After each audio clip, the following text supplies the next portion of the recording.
The mood in the courtroom was tense, thick, like summer air before a thunderstorm. All eyes were on the young defendant, Alex, who sat awkwardly in a suit that seemed borrowed, the sleeves just a bit too long and the collar tight against his neck. He shifted in his seat every now and then, but tried to keep his back straight, aware of how people were staring. The quiet was broken only by the sharp crack of Judge Susan's gavel as she called the room to order, her stern eyes fixed on Alex.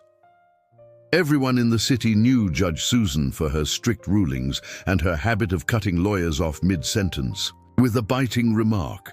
From her expression, it looked like she had already made up her mind, and not in Alex's favor. Beneath the murmur of people in the gallery, neighbors, local journalists, a couple of law students scribbling in notepads, Alex could feel the cold layer of prejudice settle over him. He could almost hear what they were thinking. Just another lost kid, probably causing trouble since middle school, now facing charges for theft and resisting arrest.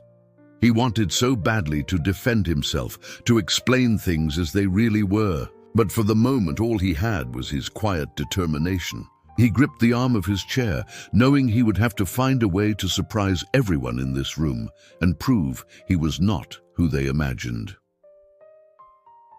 Judge Susan made no secret of her disdain. She leaned forward, peering down at Alex, and questioned his choice to represent himself.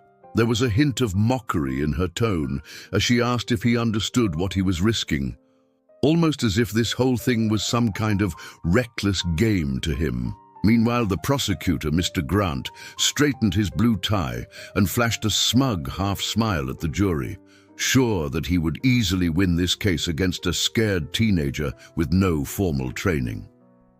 Inside, Alex's heart raced so fast he could barely hear the judge over its pounding. Even so, when he stood up to speak, his voice surprised everyone, including himself. It was steady and calm, with none of the shakiness his hands betrayed. Alex explained that he had taken the time to study the entire case, every bit of evidence, each loophole, and every legal precedent he could find in late-night library sessions. He spoke not just to fight for his own freedom, but to show that sometimes the system could get things wrong, especially with people who did not fit the mold or have enough resources. Right then, doubt started to spark in the room, if only just a little. The trial kicked off with Mr. Grant, the prosecutor, striding to the center of the courtroom, his stack of files in hand. He addressed the jury confidently, laying out what he claimed were facts that left no room for doubt. Mr. Grant pointed to bits of evidence, a watch, a wallet, even some traffic camera stills, like he was narrating an open and shut case. After a few minutes, he called his first witness, Officer Miller, the cop who had arrested Alex that night.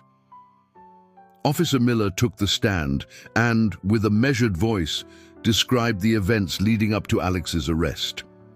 He spoke of dark alleys, behind old brownstones in Brooklyn, flashing police lights, and the split-second decisions that, he said, had left him no choice but to act. He recounted details with the kind of confidence that made the story sound airtight, every moment told as if he had replayed it 100 times in his head. Many in the room nodded slowly, already convinced. But Alex sat completely focused.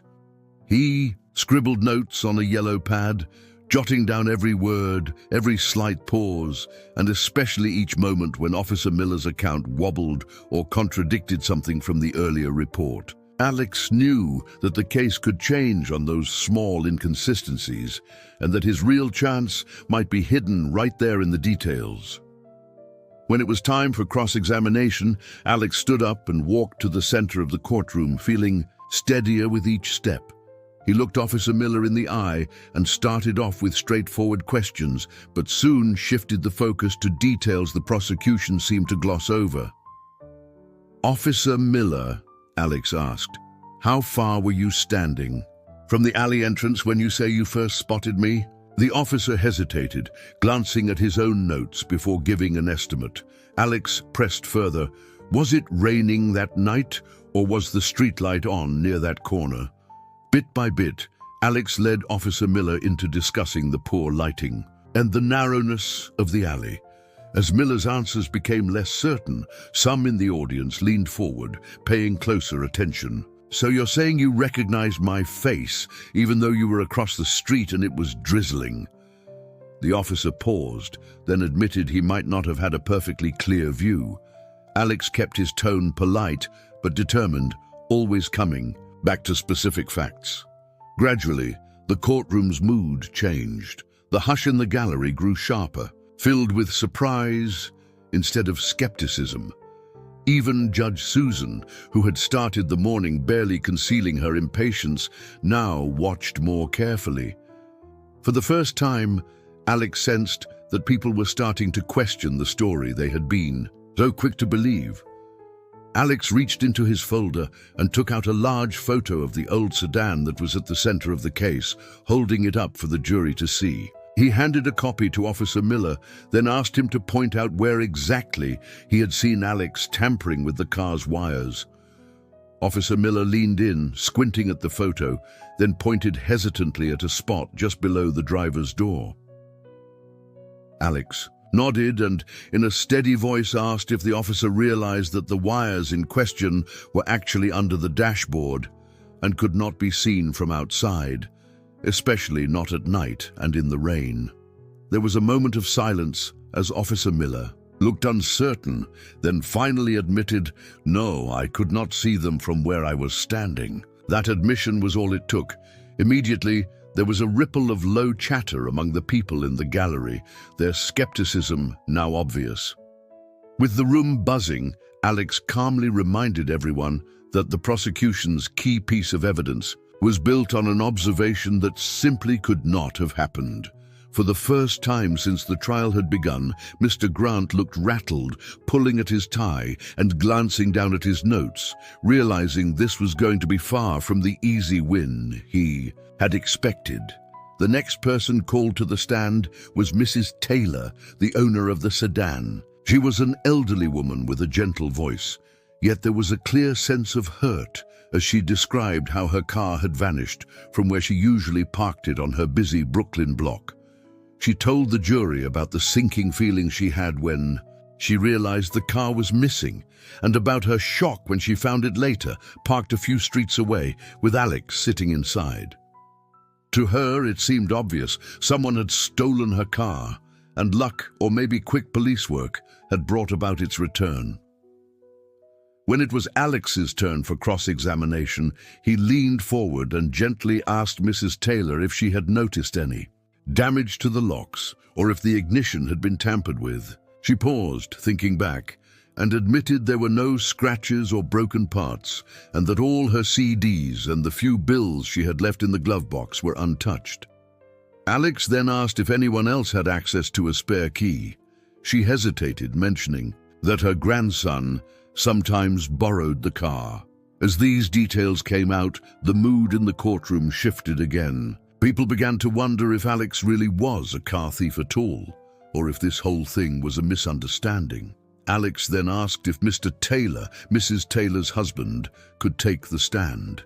Mr. Grant, clearly thrown off by this new turn, immediately objected, saying that this witness had not been listed earlier. But Judge Susan, after a quick pause to consider, allowed it, her curiosity clearly piqued by Alex's confident request.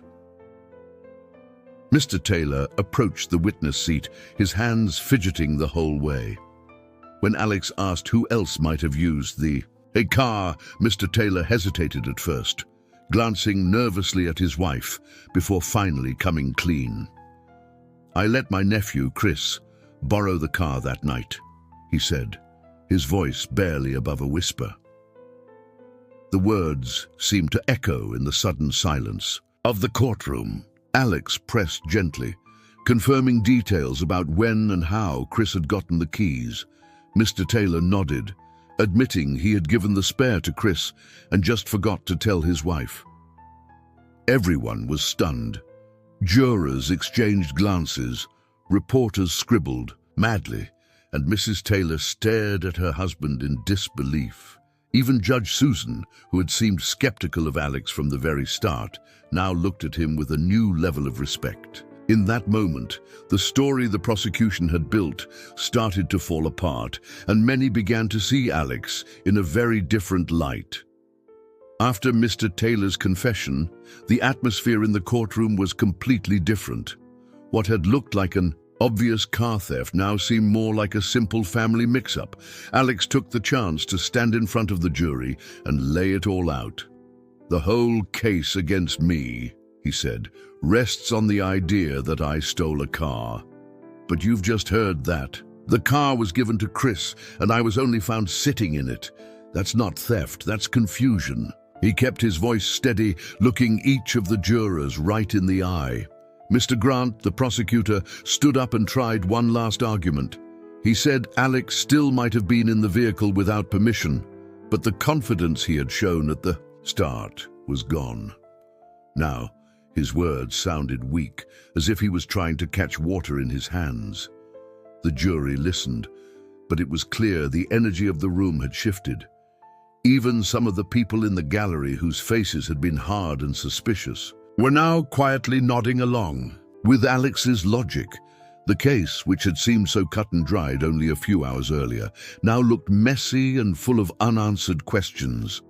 The doubt taking root in the minds of the jurors could be felt in every whisper and sideways glance. With the earlier arguments losing ground, Mr. Grant turned to what he called his strongest evidence. He asked Detective Robinson, who had overseen the investigation, to play a security video for the courtroom. Everyone's attention shifted to the screen as the grainy footage began.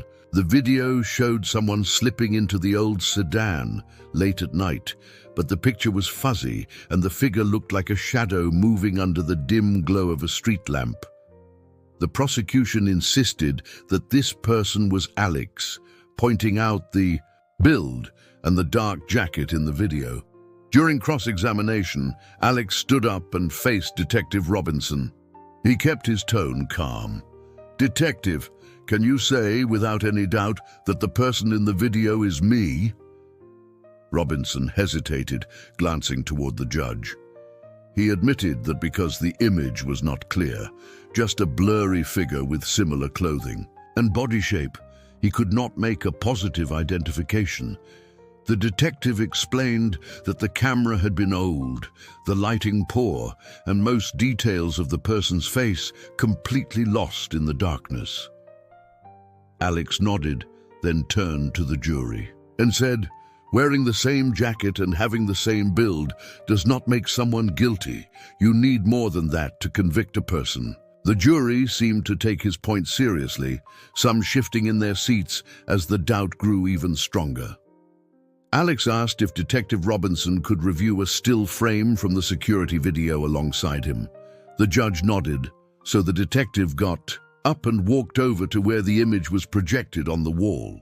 Alex pointed to the frozen figure in the picture and asked, "Can you tell the jury if you recognize my face in this shot?" Detective Robinson looked at the blurry figure, squinting a little, then shook his head. "No, I really can't say who this is. The picture just isn't clear enough." That simple answer seemed to land hard. Around the jury box, people began glancing at each other, trying to process what they had just heard. Everyone could see now that this video, which had sounded like such solid proof at first, did not really reveal much at all. Every time Alex pressed for details, Detective Robinson's answers grew vaguer. Mr. Grant's earlier confidence now seemed to shrink with each uncertain word. Alex then raised another question that had clearly been bothering him. "Detective, did you happen to check if Chris, Mr. Taylor's nephew, was involved?" Robinson hesitated, then admitted they had not looked into Chris at all. The room got very quiet, with some jurors frowning and others shaking their heads. The hole in the investigation suddenly seemed a lot bigger than anyone had realized, and even the judge seemed to sense that the case was crumbling. With the technical evidence now looking weak, Judge Susan shifted the focus back to Alex. This time pressing him about the charge of resisting arrest. Even though it was clear now that the theft might not have happened at all, Alex still needed to answer for running from the police. That single act remained a hurdle, hanging over the whole case like a cloud. Alex looked down for a moment and took a steady breath, knowing what he said next could decide everything. He told the judge he wanted to call Chris, Mr. Taylor's nephew, as a witness. Mr. Grant, clearly frustrated, immediately objected, saying they had no notice Chris would testify. Judge Susan shook her head and replied that given everything that had come out during the trial, it would be fair for Chris to speak. After being sworn in, Chris entered the witness box. His nervousness showed as he shifted in his seat, but everyone in the courtroom watched him closely. Alex explained that this testimony could shed light not only on what happened with the car, but also on the confusion during his interaction with the police that night. The judge nodded, motioning for Chris to begin, and the jury leaned forward, ready for answers. Chris shifted in his seat and cleared his throat before answering Alex's first question. He admitted to borrowing the car that night, explaining that he parked it around the corner from his house when he came home late. He seemed embarrassed as he shared that when he later came outside, the car was gone. Chris looked down and said he did not tell anyone about this at first because he was afraid of what his uncle or the police might say or do. His honesty caught some people in the courtroom by surprise, as nobody had heard this detail before. Alex listened carefully, then asked Chris if he had noticed anyone suspicious around the area when he parked. After a moment, Chris nodded. He explained that he had seen someone loitering near the end of the block, though he could not make out a face or see exactly what they were doing. He just remembered feeling uneasy, but did not think much of it, since he was tired from work. As this new information came out, the room seemed to buzz with speculation. If someone else had been near the car that night, it gave the possibility that Alex might not have been the first to approach or use the vehicle. This detail added another layer of doubt, making it even harder for anyone to feel sure about what had really happened. Chris's statement had everyone thinking differently. Suddenly, it sounded possible that Alex just happened across the car after Chris left it there, never knowing about the mess between family, borrowed cars, and misunderstandings. The jurors, who before seemed almost ready to make up their minds, began to realize that things were not as simple as they had first believed. There was more to the night than just someone taking a car. Now it looked like a string of small mistakes piling up into a bigger problem. Alex took a steady breath and spoke to the court. He explained that when he saw the car sitting out late, he thought something was off about it being there with the door ajar. He knew the Taylors lived nearby and figured he should check, maybe pull it closer to their home and then let them know. If anything, he was just trying to help return someone's property, not get himself mixed up in a crime. He looked around the room, seeing the change in how people viewed him. The tension that had filled the courtroom earlier was gone, replaced by real curiosity and a willingness to listen to his version of the story. For the first time, the hostile tone had shifted, and now everyone seemed open to hearing him out. As Alex continued, the weight of the room grew, and everyone listened for what would come next. He shared that on the night in question, when someone suddenly stepped out from behind a tree and started calling out to him, he had no idea it was Officer Parker. The officer was in plain clothes, had not pulled out a badge, and never once said he was with the police. Alex looked around and said, "Honestly, with everything you hear about people getting mugged in the city, I just panicked. My first thought was to get out of there, not get robbed." He explained that his reaction was nothing more than fear and confusion, and he had not intended to resist arrest. That revelation hit hard. You could have heard a pin drop as Alex finished explaining. Even Mr. Grant, who only a little while ago had been so sure, now searched for something to say, but could not come up with a strong response. Judge Susan, who had kept a firm, almost distant tone up to now, actually looked like she understood. Her voice softened as she admitted that when a situation is so unclear, it is hard to judge anyone too harshly. The whole case suddenly took on a new light. Less about blame, more about how anyone might react when scared and unsure. With the prosecution's case falling apart, Judge Susan turned back to Alex and calmly asked if he wished to bring forward any more evidence or witnesses. Alex said yes, but instead of calling someone else, he surprised the whole courtroom by saying he wanted to testify on his own behalf. There was a ripple of surprise. It takes guts to do that, and it was clear from the looks around the room that nobody had expected Alex to take that risk. He stood, straightened his jacket, and walked over to the witness chair with a kind of confidence nobody had seen from him before. Once he was sworn in, Alex looked out over the faces in the jury box, and even Mr. Grant leaned forward with new interest. Alex's voice was steady as he began to describe his side of the story, filling in the blanks about what happened that confusing night. He explained every step he took, from the moment he spotted the car to when he felt uneasy because of Chris's warning, and why he made the choices he did when approached by someone he truly did not recognize. For the first time, Alex was able to clear up the lingering questions and put his own feelings and explanations right in front of everyone, ready to be judged on his own words. On the stand, Alex spoke clearly about what he saw that night. The car was out of place, its door hanging open, and the keys left inside. He remembered thinking right away that something was odd.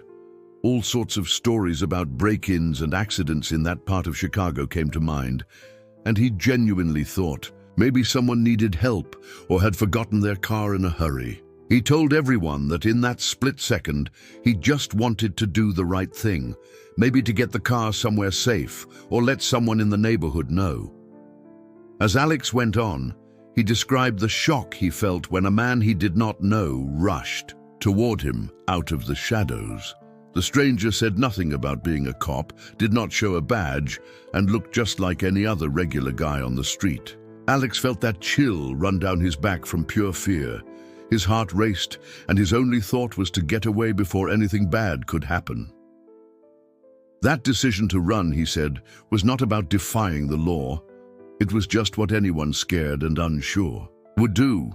The jury watched him closely, and for the first time they saw someone their age, facing something they might have done themselves, and their expressions softened as his story made sense. Alex went on to explain how confusing it all felt when he was finally stopped and arrested. He kept repeating in his mind that he had never done anything wrong, yet suddenly he was being treated like a criminal. He shared that at first there was anger and a lot of fear. It felt like the whole system was against him and his words just bounced off empty walls. But he said something changed while he sat in that small cell, waiting for the next step. He realized he could either stay silent and hope for the best, or he could learn the rules, read every document they gave him, and speak up for himself. Alex knew a lot of people in Chicago, especially folks from his neighborhood, did not always get a fair shot. He decided he would not let himself slip through the cracks. His voice wavered for a moment as he finished. I had a choice. I wanted to stand up because if I did not, no one else would. The words landed hard. Even Judge Susan, who had started the day all business, looked moved by his honesty. The mood in the courtroom had shifted completely. Everyone could sense that. This was not just about a car, but about giving everyone a real chance to tell their side. It suddenly felt like justice was not just an idea, but something real and possible in that room. During the final questioning, Mr. Grant put on a serious face and tried his best to poke holes in Alex's story. He suggested, almost hinting too, much that the reason Alex ran was to escape getting caught red-handed. The way Mr. Grant worded his questions made it sound like Alex had something to hide, pushing the same idea over and over. But Alex stayed calm and looked Mr. Grant right in the eye. He answered each question the same way he had explained before. Alex said, "If I had known you were a cop, I would have stayed right there. I was just scared. Anyone in my shoes would have been. He never showed a badge or said who he was. I ran because some stranger was chasing after me at night." Those words seemed to finally settle any doubt. No matter how many times Mr. Grant tried different ways to trip him up, Alex did not waver. Judge Susan then reminded everyone on the jury to put their opinions aside and look only at the facts and what they had heard from all sides. It was up to the regular people of Chicago sitting there to make the final decision. Just that morning, most of them had looked at Alex and figured they knew everything about him, but now the weight of the choice ahead made them see him differently, like someone who had finally been heard. The next morning, the old Cook County Courthouse buzzed with energy. Reporters swapped notes, some snapping photos of the crowd packed in close, while a few law students lingered near the doors, hoping to witness something they could talk about for years.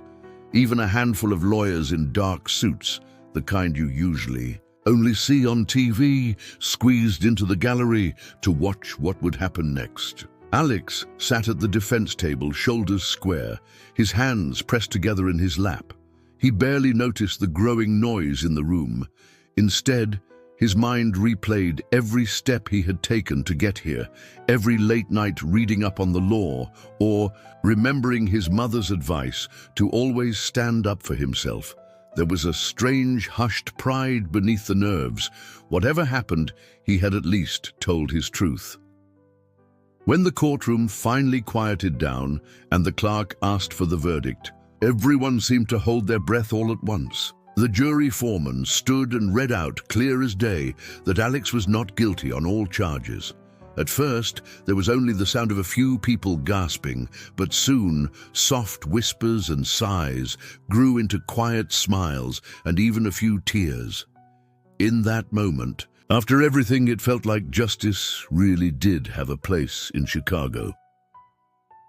Before anyone left the courtroom, Judge Susan motioned for Alex to come over. Her voice, which usually sounded stern and official, softened just a little as she told him how much his courage and honesty had affected everyone who listened. She even said that she had seen plenty of people take the stand in her career, but rarely someone who handled the pressure with the kind of composure that he had shown. She suggested, half serious but with a genuine smile, that he think about going into law himself one day. Alex grinned, not quite believing what he was hearing, and thanked her for everything. For the first time since this whole mess started, he felt truly seen, not just as a defendant, but as someone with something valuable to offer.